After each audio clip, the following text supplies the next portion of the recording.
Okay guys, here we are for sheep for meat and milk. Again, as I said on the last video, we will not be using our sheep if and when we get them for meat or milk. We will be using our sheep strictly for the wool to be able to make our own fabrics. So, here we go.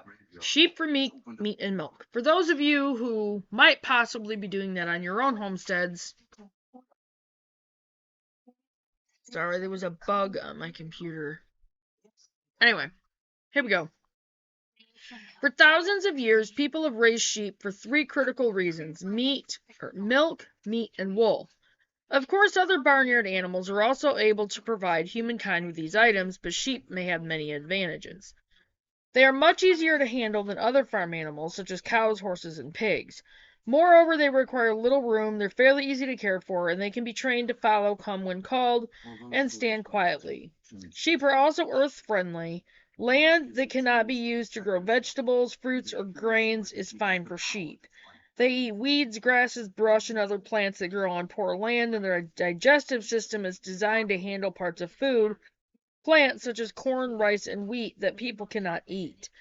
Many of the world's popular cheeses are made from sheep's milk. Sheep wool, which can be used to make rugs, blankets, clothing, and other materials, is a renewable resource. Sheep manure fertilizes soil. The fat of a sheep raised for meat can be used to make candles and soap, and the pelt of the sheep can be used to make clothing.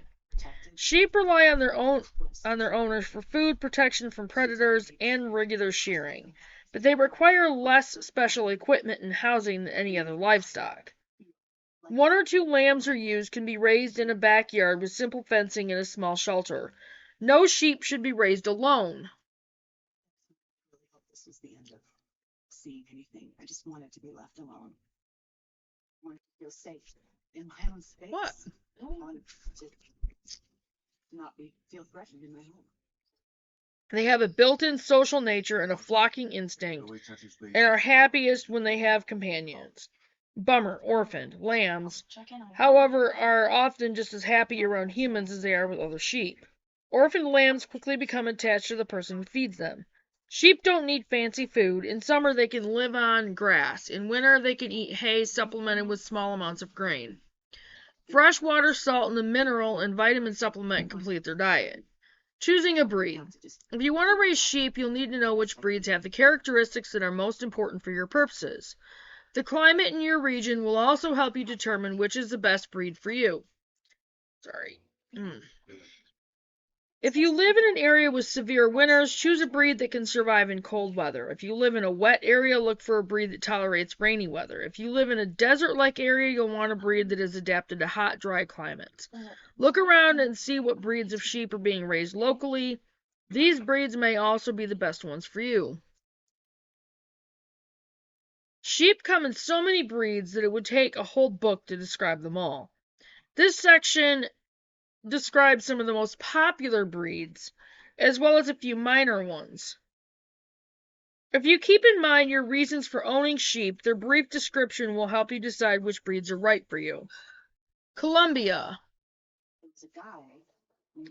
Columbias are large animals that produce heavy, dense fleece and fast-growing lambs. Columbias have a calm temperament and are easy to handle. They have an open white face and are polled.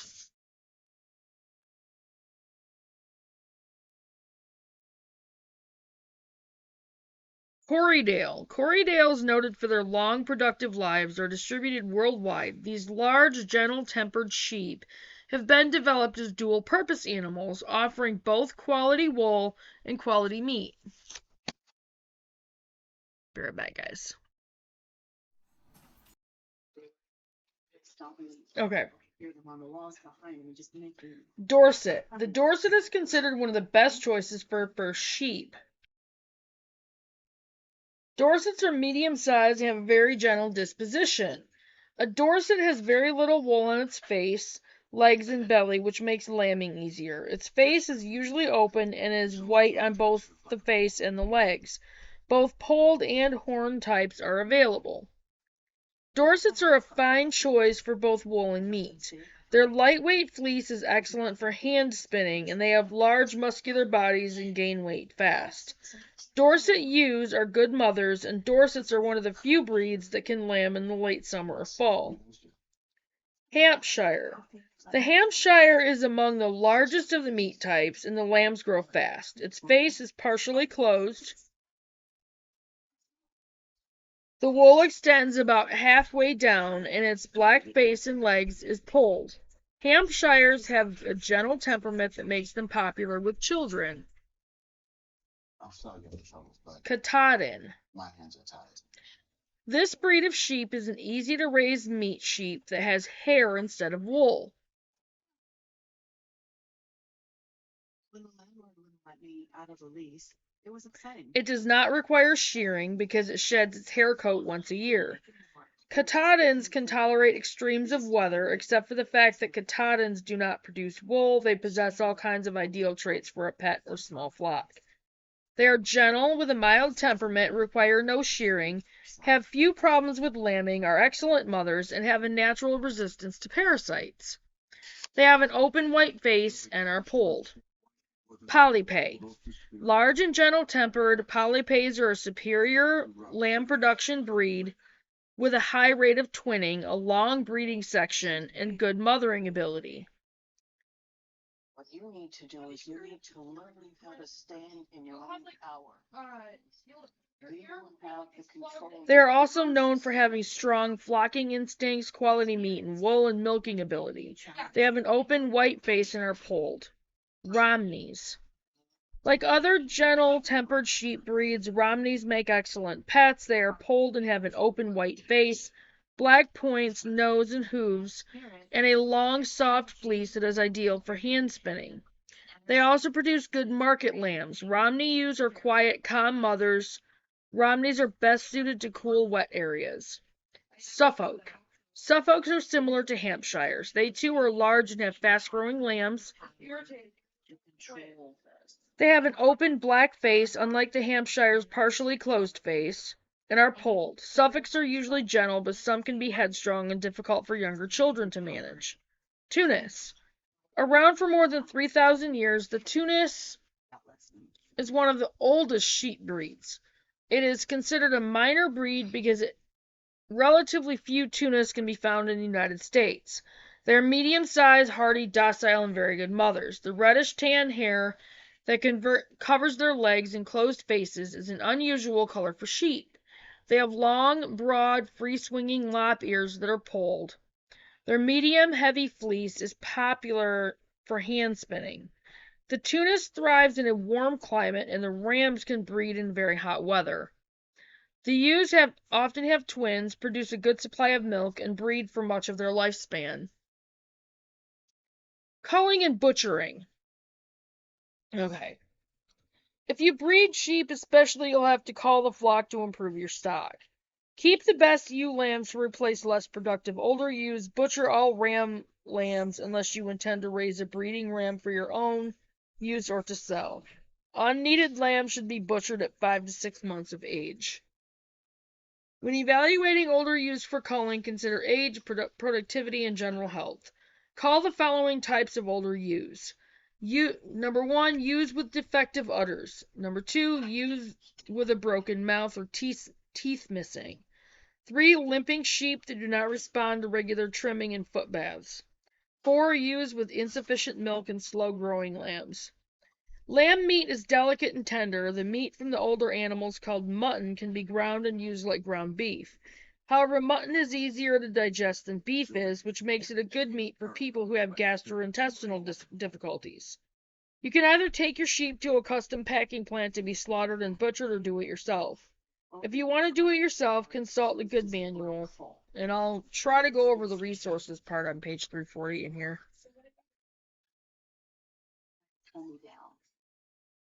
If you're going to work with packers, you'll have to give them some instructions. Consider these guidelines. Number 1, cut off all the lower parts of the hind legs for soup bones. Number 2, for mutton, have both hind legs smoked for hams. 3, for lambs, the hind legs can be left whole, as in the traditional leg of lamb, or cut into sirloin roasts and leg chops. 4, the loin from either mutton or lamb can be cut as tenderloin into boneless cutlets or as a loin roast. 5, package riblets, spare ribs, and breast meat into 2-pound packages. Riblets, which are sometimes referred to as short ribs, are almost inedible when prepared by most cooking methods. But when prepared in a pressure cooker for about 45 minutes with 1 inch of water, barbecue sauce, curry sauce, or your favorite marinade in the bottom to start, they are a real delicacy. For lambs, the spare ribs and breasts can be barbecued or braised. For mutton, these cuts are pretty much waste products. 6, for mutton, have the rest boned, trimmed of fat, and ground. Double wrap in 1-pound packages. 7, for lamb, the rack or rib area can be cut into lamb chops or left as rack roast. The shoulder can be cut into roast or chops, and the neck and shank can be used as soup bones. 8, if you want kebab meat, make sure to have it cut from the sirloin or loin. And that was, okay, hold on, there's a couple other things I need to read. Sheep terminology, whiteface and blackface. These terms describe the color of the wool on the sheep's head and face. Normally the wool on the lower legs is the same color as that on the face. My nose itches. Open face and closed face. These terms are used to describe how much long wool is on the sheep's face. Each of you. Excuse me. Energy. An open-faced sheep has only short, hair-like wool on its face. A closed-faced sheep has a long wool on its face. On a closed-faced sheep, the wool may grow all the way down to the animal's nose. Too much wool around the eyes causes the sheep to become wool-blind. The excess wool must be clipped away so the animal can see. Prick ear or lop ear. Just as a German shepherd's ears stand up and those of a cocker spaniel hang down, a sheep's ears can stand straight up, prick ear, or hang floppily down, lop ear. Some sheep's ears even stand out to the side. Polled or horned. Polled sheep have no horns, and horned sheep have horns. And last but not least, heritage, rare, and minor breeds. The breeds that have fallen out of favor with industrialized agriculture are referred to as rare, heritage, or minor breeds. Many of these breeds were major breeds just a generation or two ago, but as agriculture is focused on maximum production regardless of an animal's constitution, these old-fashioned breeds have begun to die out. The loss of heritage breeds can have an especially grave impact on homesteaders who are usually interested in low input, less work on the part of the farmer, agriculture. These breeds, although not the most productive in an industrialized system, have traits that make them well suited to low input farming. Some are dual purpose, able to produce both meat and fiber. Others are acclimatized to regional environments such as hot and humid or dry and cool conditions. Many perform well on pasture with little or no supplemental feeding. Others resist disease and parasites. Blech. Some have strong mothering skills that the farmer doesn't have to do much work during lambing season. Interest today in preserving heritage breeds of livestock, including sheep, is increasing. A driving force in this moment is the American Livestock Breeds Conservancy, ALBC. For more information about heritage breeds of sheep, contact the ALBC. And I'll try to go over that on page 340 of this book. And that was it on sheep. There was definitely resistance. So I will go ahead and get off from here, and I will get this up there. And I will see you guys in the next video. Bye, guys.